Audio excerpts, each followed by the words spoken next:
Let me record this to the cloud.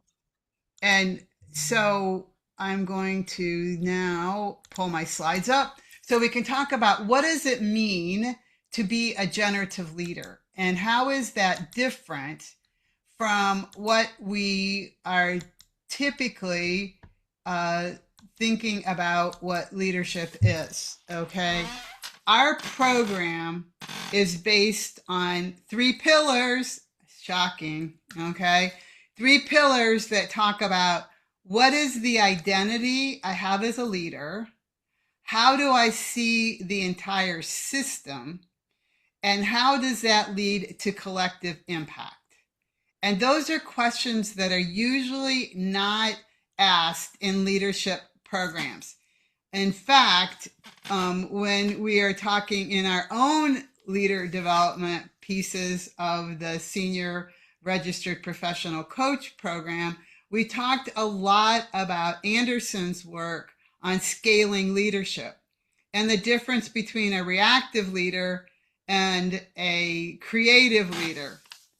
And you just went through it, so you remember that. Like, it's just been the last couple of weeks where we're talking about what does it mean to be a creative leader, and when does that really step in to our leadership capacity. This program goes just a little bit further and says, what is my identity?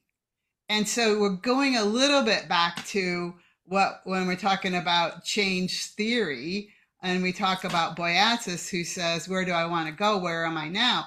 We're establishing identity with that conversation, and that's where our program starts. Who am I? And then how do I look at the organization? And then collective impact. And this really connects to the work we're doing with Northwest University, okay, to help them think about how do we move through these three leadership approaches, or these three pillars. And so the pillars will be inserted at every level. So if you're in the post diploma program, the diploma program, you'll be talking about identity.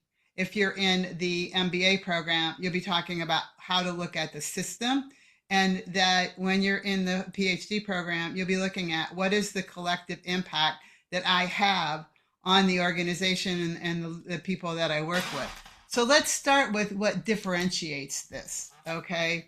The differentiation is that leadership is changing. Look at how much we've changed from 2020, let alone, my PhD that finished in 2006, okay? But it's changing, not because leaders have become less capable, but because the environment they lead has become more complex. So many of you know that I was talking with Comensa in April about systems thinking in coaching. And I think that this just is the bridge now to what are the systems we need to consider, and how do we look at leadership from a systems perspective. And so we're examining from what's going on inside out. We're going to explore how identity shapes our behavior, how systems shape outcome, and how leaders create the conditions where people and organizations continue to grow after the leader leaves the room. Now, one of the things that there are a lot of books on legacy, and what does it mean to have a leadership legacy? And what I wanted to make sure in this program that we understand your legacy is the entire time you're working. It's not the last 3 years of your work. So when I say collective impact, it means if I'm a leader in over a group in one role and I move to another role and I'm no longer over that group, that the impact I had stays. Okay. When I left my role at Nationwide, the things we did in coaching stayed. I did not bring them. I did not take them with me. They're still using some of those ideas. And so that's how we want to orient that collective impact is what happens, what stays behind after we move into another role. So what has happened in the past, and just I'll add, you all know this, but my PhD is in leadership and change. And so we had a whole year on what is leadership.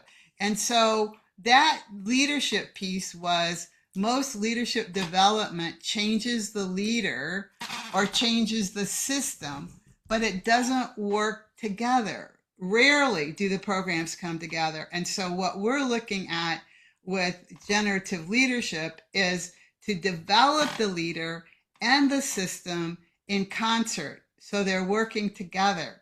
And keep in mind, if we're saying that the APC, RPC, and SRPC are part of a global curriculum for leaders in Oregon, in Northwest University, and then we add these three pillars, you see how coaching and leading come together in what we're trying to accomplish.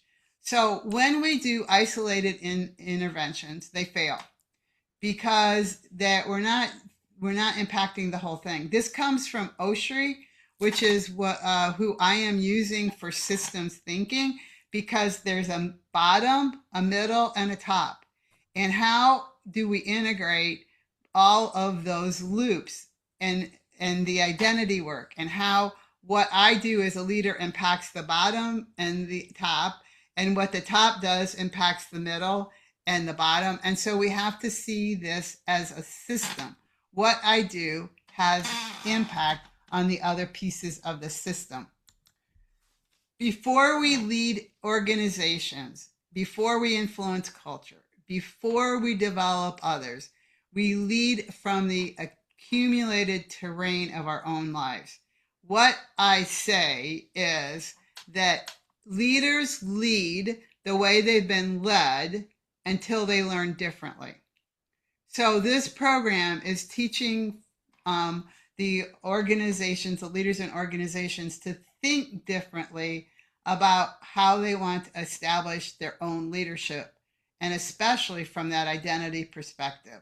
So every success we've had, every disappointment we've had, every belief we have, every assumption we hold, every container, every relationship has brought us to where we are as a leader. Leadership is never separate from the person who is leading. So we're not teaching a bunch of skills that we want people to go out and duplicate. We're asking in the first pillar to say, what is your identity as a leader, and what does that mean? So the three conversations that we believe are changing leadership are not topics. They're developmental conversations. In my identity, who am I becoming? As I look at the system, what does the system produce? And as I look at collective impact, what will continue because I was here? And it's intentional that we are asking ourselves, what does it mean to have collective impact? So the identity we have, this is the most exciting part that I don't know if we talked enough about this yesterday in Sustaining Impact, but I built an assessment for sustaining impact that goes through all the pathways. As it goes through the pathways, you answer questions about each space in the pathway, and you get a 10-page report that talks to you about where you have challenges and where you have opportunities with regards to sustaining your impact. We're building the exact same assessment, a lookalike rather, for this program, what we're doing in generative leadership. So we have 12 competencies that we're looking at, and we'll talk more about those. Those 12 competencies will be built into this major assessment that asks you to evaluate yourself where you are, so that you can identify the terrain. We are terrain mappers. We are not people that just start doing things. We have to map the terrain, and we have to know where we're starting with the leader. So one of the things that we ask in identity is, who formed you? What still governs me from a leadership perspective? If you look behind me, you see my two books, my head's in the middle of those two books, but there are 3 shelves behind me that are nothing but leadership theory and leadership books. Everybody has an idea about who they are as a leader, and that still governs us. What does it mean to be a leader? When I look at DISC and I see IS personalities, I see servant leadership, I see authentic leadership, I see admired leadership. So we can look at different spaces to define who we are as leaders. But how does that govern me? And what assumptions that I have about leadership that continue to serve me?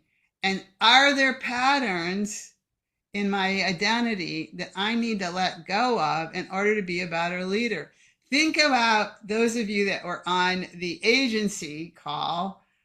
Think about overlapping agency, those actors, into leadership, and people can start to now see a mirror.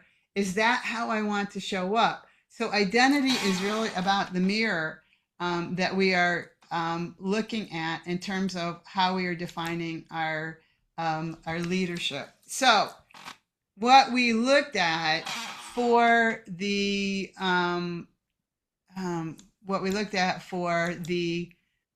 I'm letting to, why are people in? Okay, wait a minute. I think these guys, this is interesting. Okay, I want to make sure. I'm going to hit pause.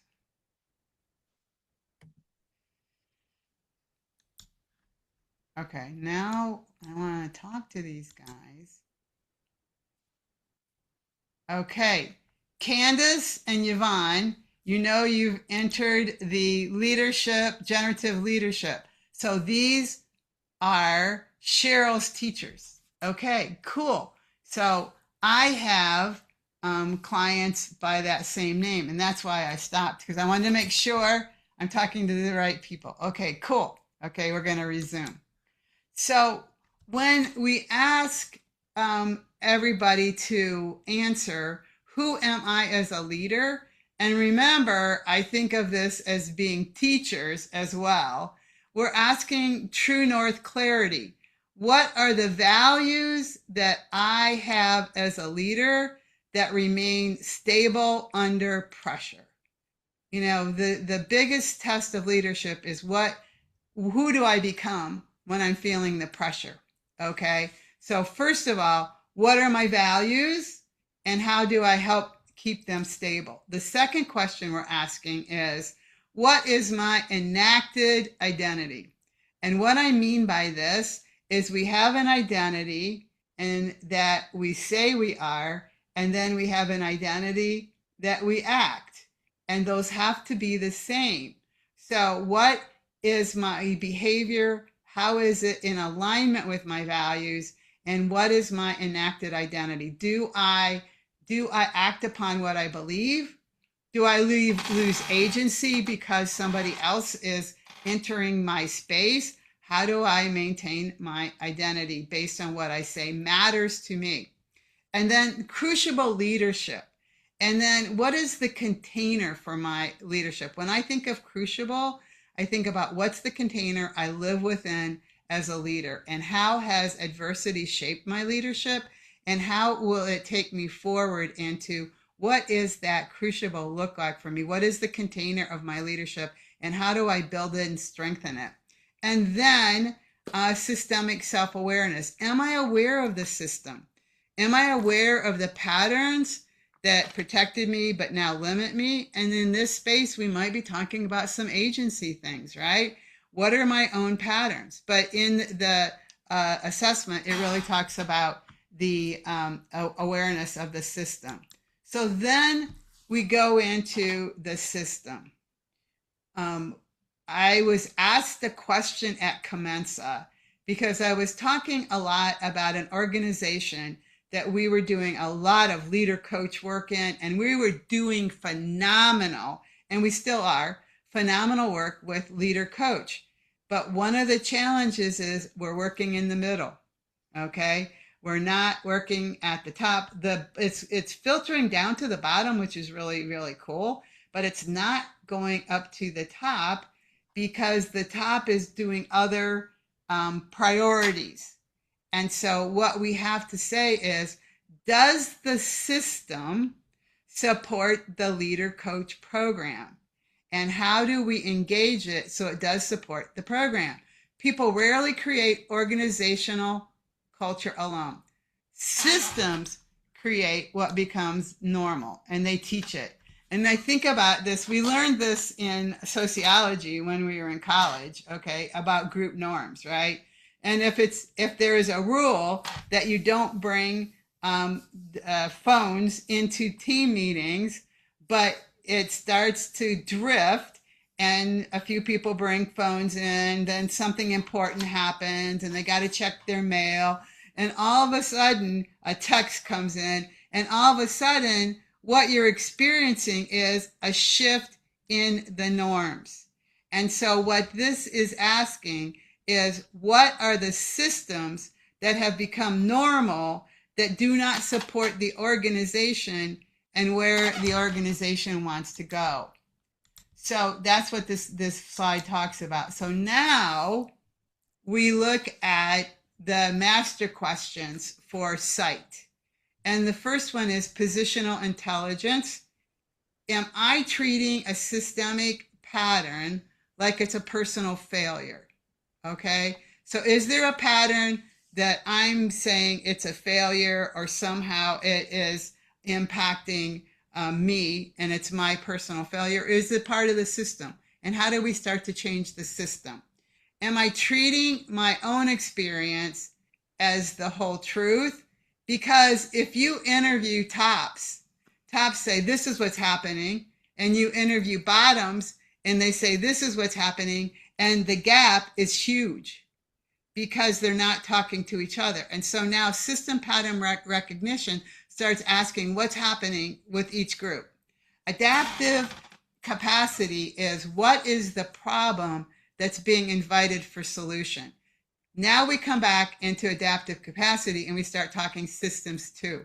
Like we talked about earlier, do we pause? Do we think about what it could possibly be? Or do we immediately go into A plus B equals C?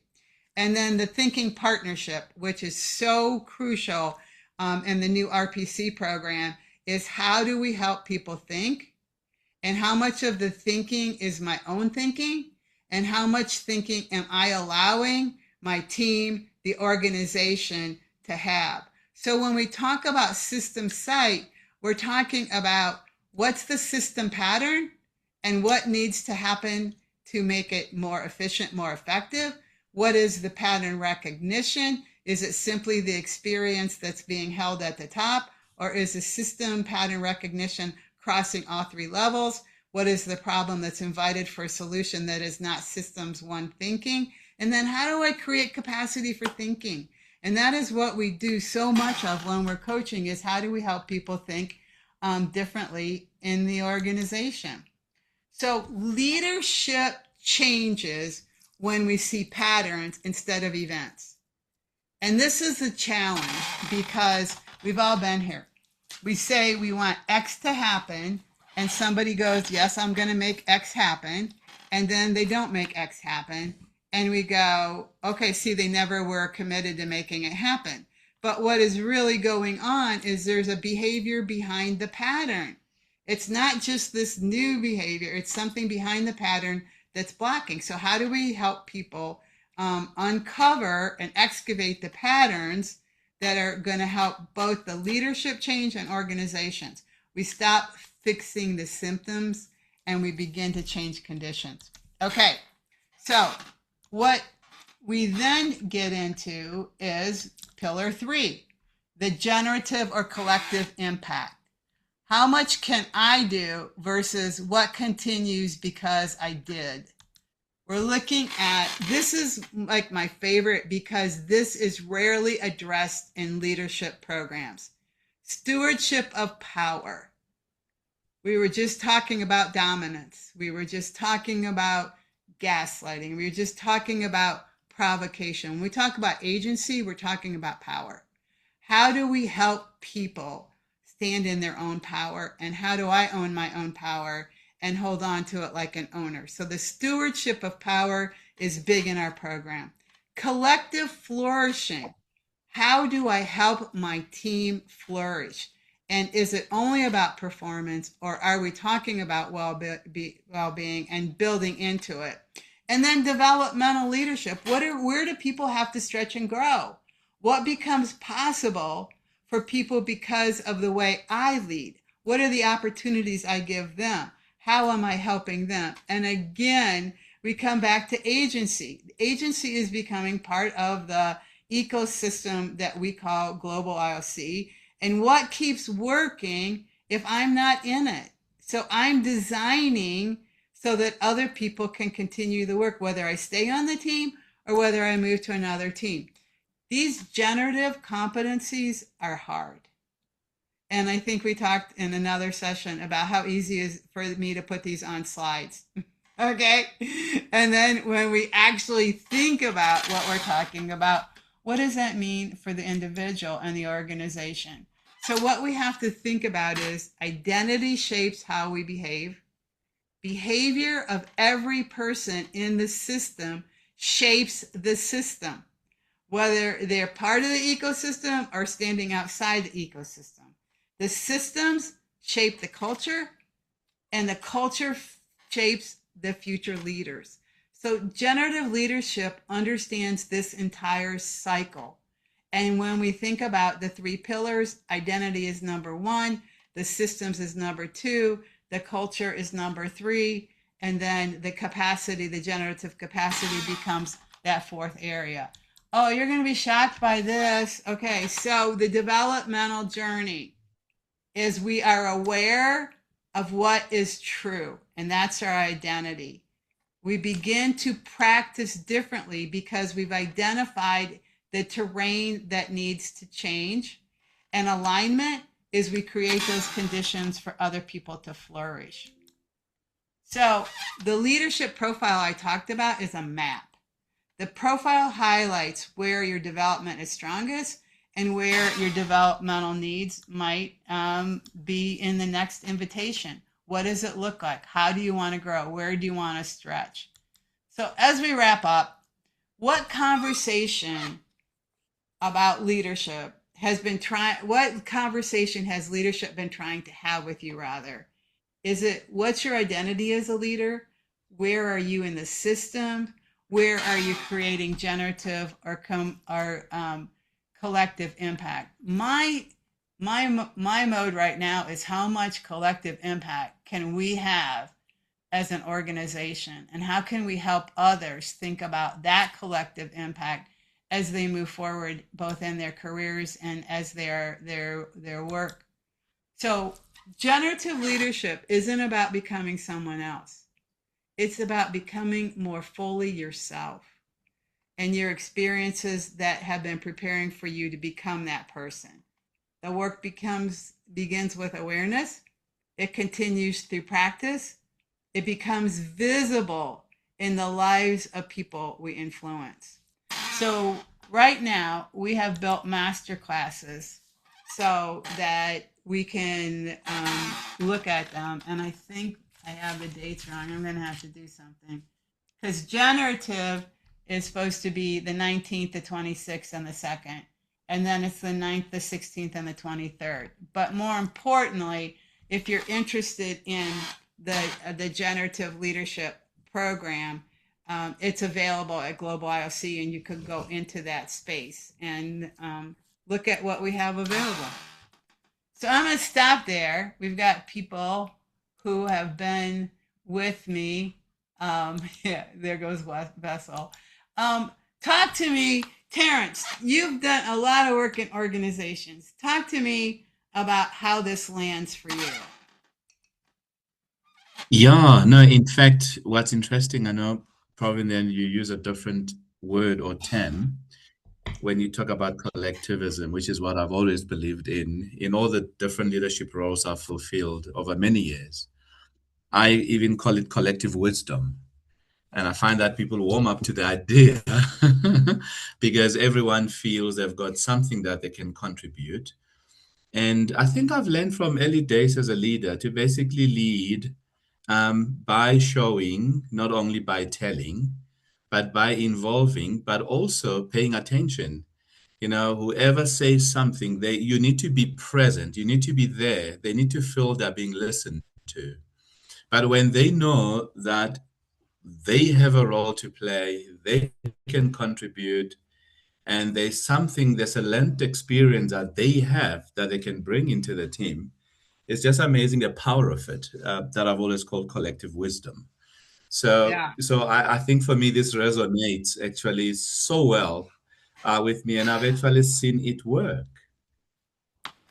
So, what do you think about how we are building that bridge with Northwest and the things we're talking about?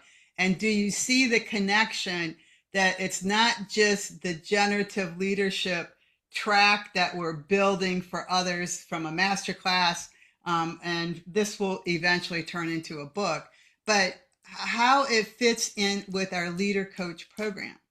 Like, when you are a leader, you have to at least know some of the basic skills of APC. If you want to learn to help people think critically, you've got to go into the RPC. And then if you want to talk about your own systems and how things work in your own systems, that's the new SRPC. So they're really working in tandem with the work we're doing with Northwest. I totally agree. In fact, it's even just that integration. Remember our target group in Northwest, a lot of the people are actually already in roles. Some are managers or executives. So they already understand and they can relate. It's not just theory. We're actually helping them with this program to integrate a lot of the theory back into practice. But most importantly, is that our program gives them the tools in a structured way.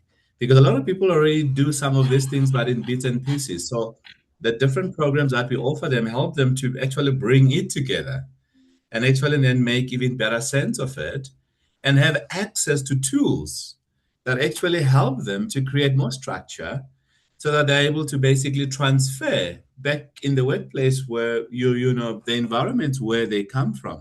So I can see the integration. It is just so powerful. This really just, I think it's the same thing it did for me, this program since we actually started, quite a while ago. It actually helped me to package are the things that I actually thought I knew, but this helped me to unpack it even further. So that it actually gave it structure, gave it more context. Then it actually helps even a lot with application. But just that integration is just amazing. This just helped me to know this is the structure I can use. This is the access to the tools that these programs have actually given me to be more effective, even in the things that I thought I was effective in. I realized that maybe I was not even as effective. So basically, this just helps me or helped me to even become more effective, to use a lot of my experiences, bring it in and even using the experience of the others and how one consolidate. So no, Dr. Peggy, this is really, really powerful. I can see going into the future what this really means or it will mean to the university and how it because remember that universities are known for it's just theory and theory you gotta go back and apply. So here we are, our audience are people that already are involved in the application, and yet that's also gaining the theory. It's actually how these two actually integrate. Well, thank you for that. I really appreciate your input. Cheryl, how does this play in a school setting?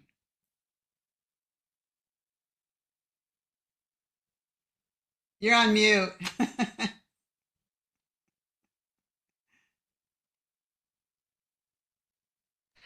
I have a dog squeaking in the background. That's why. Uh, well, I was just thinking, and I wanted to ask a question of Terence is, yes, universities do a lot of the theory. So how are you going to integrate and see the practical and assess the practical? Because what I've realized with the teachers, Peggy, is, and you and I have had many conversations about my identity as I apologize. Go out. My identity as a leader, but it is an iterative, I think it's an iterative cycle. Because if you look at your collective impact, right, you need to say, okay, what is the feedback that you're getting? And the impact doesn't, well, what you intend doesn't always translate as you would have it. So then that informs your identity. How are you communicating those things? And then makes you relook at your identity and who you are and your skills as a leader. Yeah. And the thing of it is, Cheryl, is that I agree with what you're saying. I think everybody is a leader. Okay. Yeah. I think Candace and Yvonne are leaders. And Yeah. so as we start asking ourselves as teachers, what does it mean to lead? We start bringing leadership to every organization, because one of the things that Sean Aker talks about is leading from every seat. And what does it mean to lead from every seat? But if you don't have skills and you haven't thought about it, what does it mean for you as a leader? Then you're going to lead the way you've always been led, which is how we started, right? So this is a more of a transformational program that looks at what does it mean to be a leader? What does it mean for me to be a leader? How has my identity as a leader been shaped? Is that the identity I still want to live into? So we're asking questions now instead of saying, you need to do this. These are questions that we're asking, and that's what we're building into Northwest. It's not, this is what leadership looks like. This is how you identify and how you build your own presence around leadership and what that looks like. And then ends with the collective wisdom, the idea that leaders have power. And you have to come to terms with what does that mean for you in terms of having power and how you exercise your power responsibly. And Yeah. that is the thing that I love most about this is it brings us full circle to ask ourselves, how do I interact with my own power and how do I use that power responsibly? Whether I'm a teacher, whether I'm in a social service organization, whether I'm in a GMO, whether I'm in a Fortune 100 organization, we all have to ask the question of what is the use of responsible power and how does that look like for me? Just a quick another comment. Okay, I'm sorry, but Terence, you mentioned collective wisdom, and just to counter that possibly is in our situation, in our circle particularly, and I think it applies to all generations, that there's collective knowledge and collective experience. Not all of it is wisdom. And I think it's up to the leader as coach to draw out the wisdom. And part of that is the reflection, and then it becomes the iterative process. And just to, you mentioned, Peggy, about what will stay when I leave. And for me in education, that's very important because I can teach a lot of content and that's not going to stay. But it's the skills and the personal development that these children, and you, I mean, you, Terence, you deal with children, they're just a little bit older, but it's what you impart and empower them with, right? That will Yes. stay. And I think Yes. that's why we need to look at it from a wisdom point of view. What are we getting? What feeds back? How do we develop ourselves and use our power correctly and I, responsibly? I think you asked a messy question. Okay. And I love it because the question is, how does collective knowledge become wisdom? Okay. And in what incubator, in what container, in what crucible does it move from collective Yeah. knowledge into wisdom?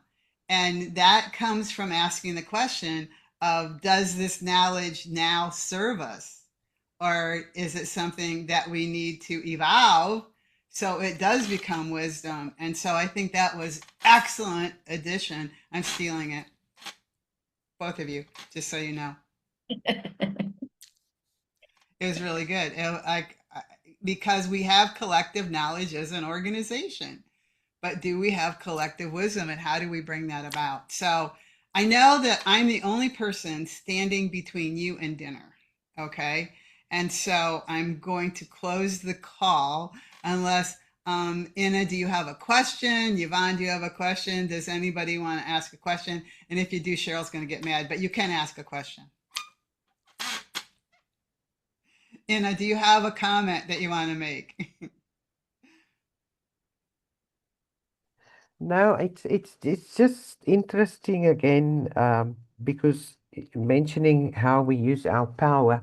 So I've tested it recently, and it's actually, I was amazed by the level of influence I have and how quickly people can jump onto, get into my triangle, and how I quickly can recruit them to think not their own thinking. So yes, and how really intentional we need to be, because our influence can either be positive or negative, and what are we leaving behind then? Um, so that is very important and powerful. Um, and again, through whatever you've put to for us tonight, it just makes one to realize how really do you you really have to use your power to leave a legacy. What are we leaving behind? Not to leave the negative side of things. Yes. Thank you so much. Yeah. Yes. And Yvonne, I'm so glad to see your face. Oh my gosh. I miss you guys. You should come to America. Okay. But I'm coming in October. You guys are probably going to have to do something to get together with me. We're going to have some kind of party, Cheryl. Okay. That maybe we're not doing just knowledge. Maybe we're doing, okay, where are we? That we're just checking in. What do you think? Okay. Learn a few skills. Sounds good. Okay, and Candace, thank you. And Terrence, always thank you so much for being on the call. And I can't tell you how much I appreciate being with this group. I feel like I'm home. I feel like this is family. And so everything that you all do touches me and leaves an impact. So the collective impact that you have on me is huge. So have a great dinner, have a great evening, and I'll be in touch soon. Okay, bye-bye. I just want Thanks, to say, Peggy. Peggy, sorry that, yeah, thanks so much. And we're sorry we joined late. We had parent meetings till 6. Yeah. It's okay. I just want to say I did learn something in the short time. And sorry, we had the camera off because Candace is still driving and I've just got home. We're driving. So, See, you guys move mountains to do things with me, and I appreciate it. So have a great rest of your evening. My heart is so full. Thanks, Bye-bye. Peggy. looking You